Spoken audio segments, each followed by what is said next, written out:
यस्मादिदं जगदुदेति चतुर्मुखाद्यं यस्मिन्नवस्थितमशेषमशेषमूले यत्रोपयाति विलयं च समस्तमन्ते दृग्गोचरो भवतु मेऽद्यसदीनबन्धुः चक्रं सहस्रकरचारुकरारविन्दे गुर्वी गदाधरवरश्च विभाति यस्य पक्षीन्द्रपृष्ठपरिरोपितपादपद्मो दृग्गोचरो भवतु मेऽद्यसदीनबन्धुः येनोद्धृता वसुमती सलिले निमग्ना नग्ना च पाण्डववधूः स्थगितादुकूलैः सम्मोचितो जलचरस्य मुखाङ्गजेन्द्रो दृग्गोचरो भवतु मेऽद्यसदीनबन्धुः यस्यार्धदृष्टिवशतस्तु सुराः समृद्धिं कोपेक्षणेन दनुजा विलयं व्रजन्ति भीताश्चरन्ति च यतोऽर्कयमानिलाद्याः दृग्गोचरो भवतु मेऽद्यसदीनबन्धुः गायन्ति सामकुशलायमयं मखेषु ध्यायन्ति धीरमतयो यतयो विविक्ते पश्यन्ति योगिपुरुषाः पुरुषं शरीरे दृग्गोचरो भवतु मेऽद्यसदीनबन्धुः आकाररूपगुणयोगविवर्जितोऽपि भक्तानुकम्पनिमित्तगृहीतमूर्तिः यः सर्वगोऽपि कृतशेषशरीरशय्यो दृग्गोचरो भवतु मेऽद्यसदीनबन्धुः यस्याङ्घ्रिपङ्कजमुनिन्द्रमुनीन्द्रवृन्दैराराध्यते भवदवानलदाः शान्त्यै सर्वापराधमविचिन्त्य ममाखिलात्मा दृग्गोचरो भवतु मेऽद्यसदीनबन्धुः यन्नामकीर्तनपरः स्वपचोऽपि मानं हित्वाखिलं कलिमलं भुवनं पुनाति दग्ध्वा ममाघमखिलं करुणेक्षणेन दृग्गोचरो भवतु मेऽद्यसदीनबन्धुः दीनबन्ध्वष्टकं पुण्यं ब्रह्मानन्देन भाषितं यः पठेत् प्रयतो नित्यं तस्य विष्णुः प्रसीदति यस्मादिदं जगदुदेति चतुर्मुखाद्यं यस्मिन्नवस्थितमशेषमशेषमूले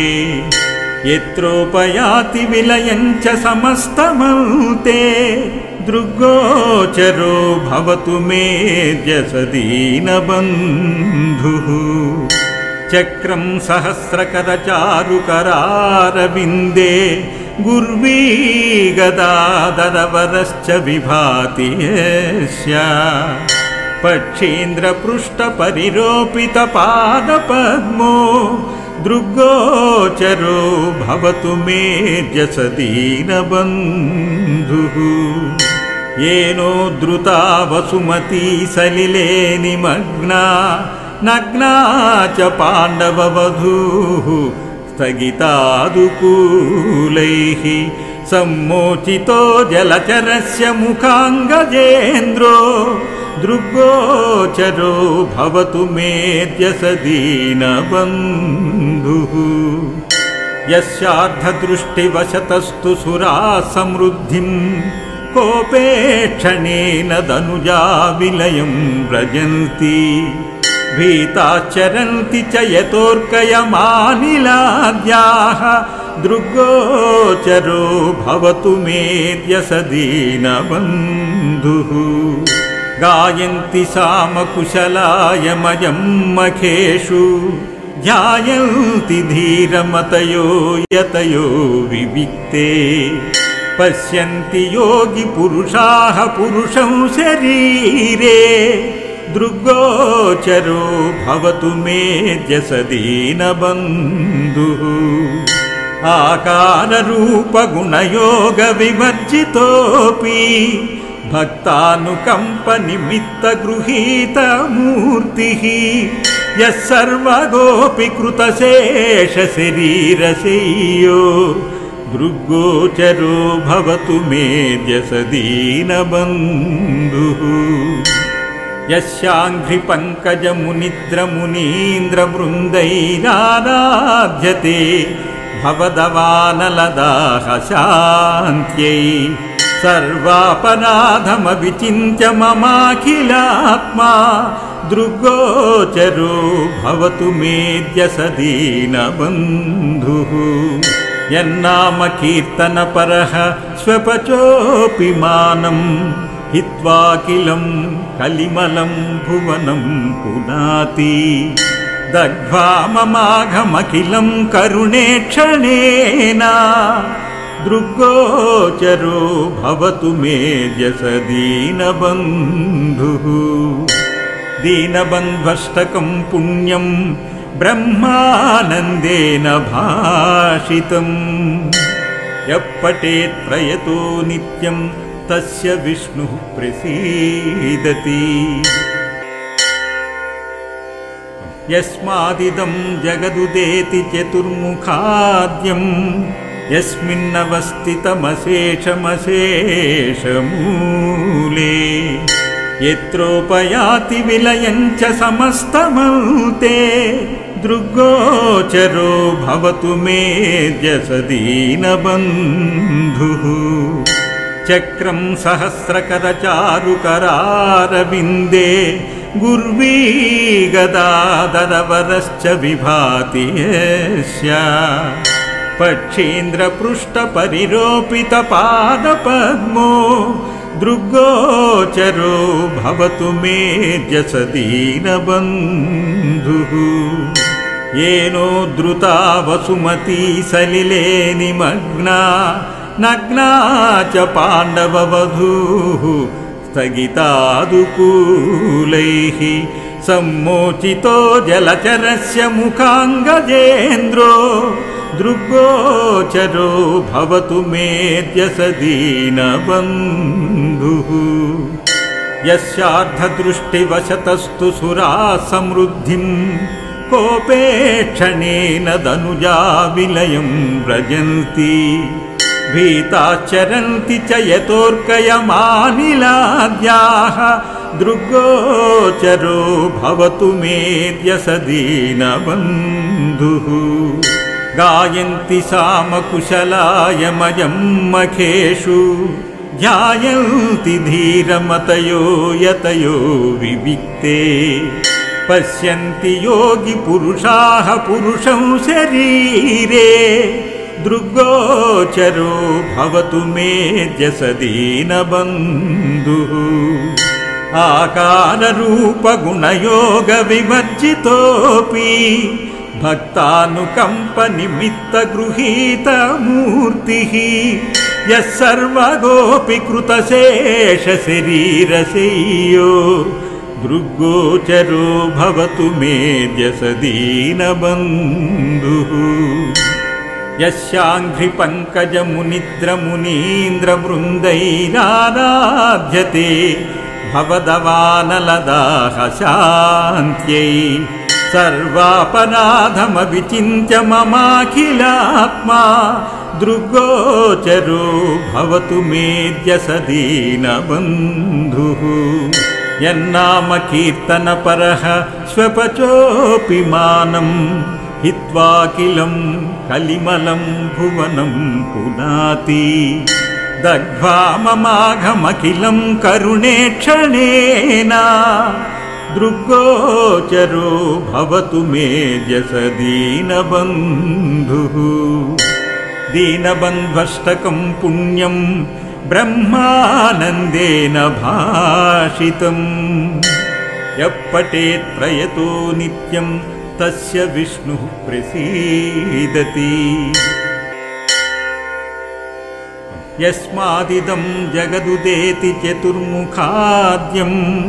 यस्मिन्नवस्थितमशेषमशेषमूले यत्रोपयाति विलयं च समस्तमन्ते दृग्गोचरो भवतु मेऽद्य दीनबन्धुः। चक्रं सहस्रकरचारुकरारविन्दे गुर्वी गदाधरवरश्च विभाति यस्य पक्षीन्द्रपृष्ठपरिरोपितपादपद्मो दृग्गोचरो भवतु मेऽद्य दीनबन्धुः। येनोद्धृता वसुमती सलिले निमग्ना नग्ना च पाण्डववधूः स्थगितादुकूलैः सम्मोचितो जलचरस्य मुखाङ्गजेन्द्रो दृग्गोचरो भवतु मेऽद्य दीनबन्धुः। यस्यार्धदृष्टिवशतस्तु सुराः समृद्धिं कोपेक्षणेन दनुजा विलयं व्रजन्ति भीताश्चरन्ति च यतोऽर्कयमानिलाद्याः दृग्गोचरो भवतु मेऽद्य दीनबन्धुः। गायन्ति सामकुशलायमयं मखेषु ध्यायन्ति धीरमतयो यतयो विविक्ते पश्यन्ति योगिपुरुषाः पुरुषं शरीरे दृग्गोचरो भवतु मेऽद्य दीनबन्धुः। आकाररूपगुणयोगविवर्जितोऽपि भक्तानुकम्पनिमित्तगृहीतमूर्तिः यः सर्वगोऽपि कृतशेषशरीरशय्यो दृग्गोचरो भवतु मेऽद्य दीनबन्धुः। यस्याङ्घ्रिपङ्कजमुनिद्रमुनीन्द्रवृन्दैराराध्यते भवदवानलदाः शान्त्यै सर्वापराधमविचिन्त्य ममाखिलात्मा दृग्गोचरो भवतु मेऽद्य दीनबन्धुः। यन्नामकीर्तनपरः श्वपचोऽपि मानं हित्वाखिलं कलिमलं भुवनं पुनाति दग्ध्वा ममाघमखिलं करुणेक्षणेन दृग्गोचरो भवतु मेऽद्य दीनबन्धुः। दीनबन्ध्वष्टकं पुण्यं ब्रह्मानन्देन भाषितम् यः पठेत् प्रयतो नित्यं तस्य विष्णुः प्रसीदति। यस्मादिदं जगदुदेति चतुर्मुखाद्यम् यस्मिन्नवस्थितमशेषमशेषमूले यत्रोपयाति विलयं च समस्तमन्ते दृग्गोचरो भवतु मेऽद्य दीनबन्धुः। चक्रं सहस्रकरचारुकरारविन्दे गुर्वी गदाधरवरश्च विभाति यस्य पक्षीन्द्रपृष्ठपरिरोपितपादपद्मो दृग्गोचरो भवतु मेऽद्य दीनबन्धुः। येनोद्धृता वसुमती सलिले निमग्ना नग्ना च पाण्डववधूः स्थगितादुकूलैः सम्मोचितो जलचरस्य मुखाङ्गजेन्द्रो दृग्गोचरो भवतु मेऽद्य दीनबन्धुः। यस्यार्धदृष्टिवशतस्तु सुराः समृद्धिं कोपेक्षणेन दनुजा विलयं व्रजन्ति भीताश्चरन्ति च यतोऽर्कयमानिलाद्याः दृग्गोचरो भवतु मेऽद्य दीनबन्धुः गायन्ति सामकुशलायमयं मखेषु ध्यायन्ति धीरमतयो यतयो विविक्ते पश्यन्ति योगि पुरुषाः पुरुषं शरीरे दृग्गोचरो भवतु मेऽद्य दीनबन्धुः आकाररूपगुणयोगविवर्जितोऽपि भक्तानुकम्पनिमित्तगृहीतमूर्तिः यः सर्वगोऽपि कृतशेषशरीरशय्यो दृग्गोचरो भवतु मेऽद्य दीनबन्धुः यस्याङ्घ्रिपङ्कजमुनिद्रमुनीन्द्रवृन्दैराराध्यते भवदवानलदाः शान्त्यै सर्वापराधमविचिन्त्य ममाखिलात्मा दृग्गोचरो भवतु मेऽद्य दीनबन्धुः यन्नाम कीर्तनपरः स्वपचोऽपि मानं हित्वाखिलं कलिमलं भुवनं पुनाति दग्ध्वा ममाघमखिलं करुणेक्षणेन दृग्गोचरो भवतु मेऽद्य दीनबन्धुः दीनबन्ध्वष्टकं पुण्यं ब्रह्मानन्देन भाषितं यः पठेत् प्रयतो नित्यं तस्य विष्णुः प्रसीदति यस्मादिदं जगदुदेति चतुर्मुखाद्यं यस्मिन्नवस्थितमशेषमशेषमूले यत्रोपयाति विलयं च समस्तमन्ते दृग्गोचरो भवतु मेऽद्य दीनबन्धुः चक्रं सहस्रकरचारुकरारविन्दे गुर्वी गदाधरवरश्च विभाति यस्य पक्षीन्द्रपृष्ठपरिरोपितपादपद्मो दृग्गोचरो भवतु मेऽद्य दीनबन्धुः येनोद्धृता वसुमती सलिले निमग्ना नग्ना च पाण्डववधूः स्थगितादुकूलैः सम्मोचितो जलचरस्य मुखाङ्गजेन्द्रो दृग्गोचरो भवतु मेऽद्य दीनबन्धुः यस्यार्धदृष्टिवशतस्तु सुराः समृद्धिं कोपेक्षणेन दनुजा विलयं व्रजन्ति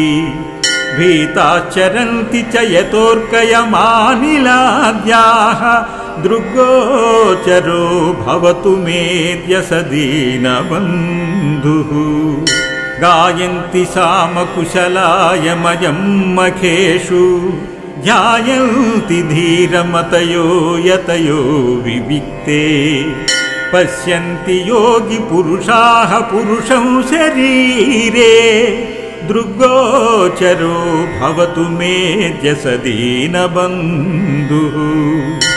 आकाररूपगुणयोगविवर्जितोऽपि भक्तानुकम्पनिमित्तगृहीतमूर्तिः यः सर्वगोऽपि कृतशेषशरीरशय्यो दृग्गोचरो भवतु मेऽद्य दीनबन्धुः यस्याङ्घ्रिपङ्कजमुनिद्रमुनीन्द्रवृन्दैराराध्यते भवदवानलदाः शान्त्यै सर्वापराधमविचिन्त्य ममाखिलात्मा दृग्गोचरो भवतु मेऽद्य दीनबन्धुः यन्नाम कीर्तनपरः स्वपचोऽपि मानं हित्वाखिलं कलिमलं भुवनं पुनाति